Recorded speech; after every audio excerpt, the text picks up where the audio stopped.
You mentioned like working with somebody. When you do collaborations, um, and you're in the studio with somebody, do they ever look over at you when you're doing your Rain Man and they're sitting there like, when's he gonna finish? Like, because I remember Biggie in the book Unbelievable, DJ Premier was sitting there looking like Biggie was running up the studio bill, like you're just drinking, and he had no idea how long it was gonna take because he was unfamiliar with the process because Right. he's not there all the time. Yeah.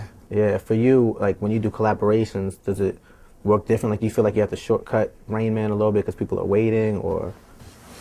Well, nah, it don't really happen like that. For the most part, most collaborations happen after the song is done, like after I've done my part, especially on my side. Yeah.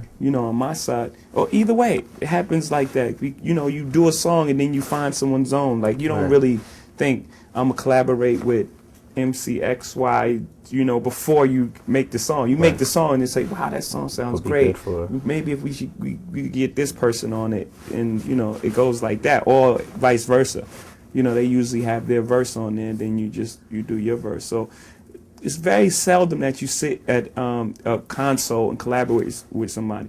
Last time I really remember doing that, I'm sure I've done it before, but the last monumental time was with me and Big. That was the greatest moment, of all of that type of thing, Right, because right. we both sat at the console, and I'm trying to think my lyrics or whatever, and I passed him the paper, and he was Right. like, nah, I'm cool.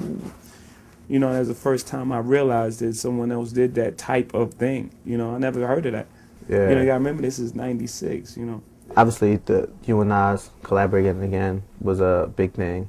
How was the approach different for Black Republican as opposed to Success for you and Nas?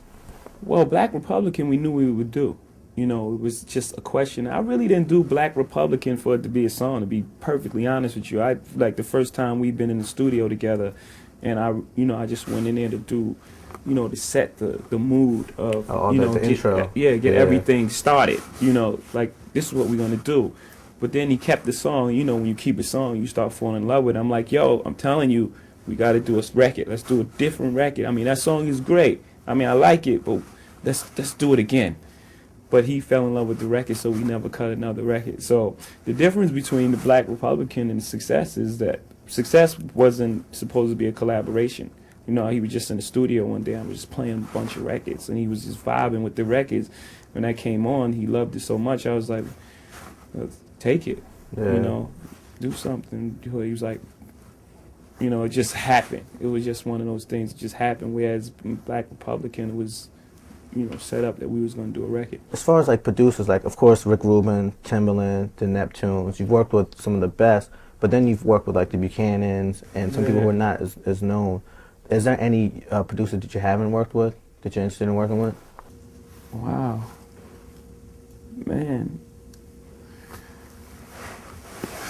With Dre, Rick Rubin, I mean, it would have to be somebody new. I pretty much work with everybody that's, that's established. This is another genre. I love that as well. Different genres of producers, they bring different energy. They bring, it's not a thought out knowledge of this should sound like this should be the club song, the gangster song, it's just, new energy. I think that's why the Rick song came out so great. I think it was just a great record for being a great record. I don't think it was a great hip hop record. I don't think it was a rock record. I don't think it was a mashup of hip hop and rock. It was just making music for the sake of making it a great song. Yeah.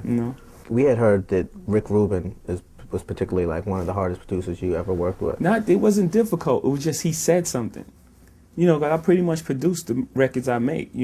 People make tracks, and then I do choruses and, put some strings in there, and, I pretty much produce as well.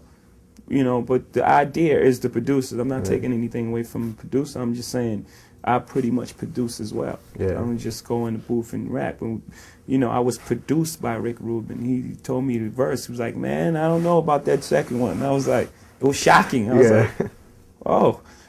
Yeah. Yeah. Premier probably did that early on, though. Probably on Reasonable Doubt. Mm-hmm. Yeah. And from what I understand, like reading about Rick Rubin, he won't be so like detail specific and say like, well, it's not that line, but he'll just describe it in like, well, the energy of that wasn't right. You have to top that last verse. And it walks away.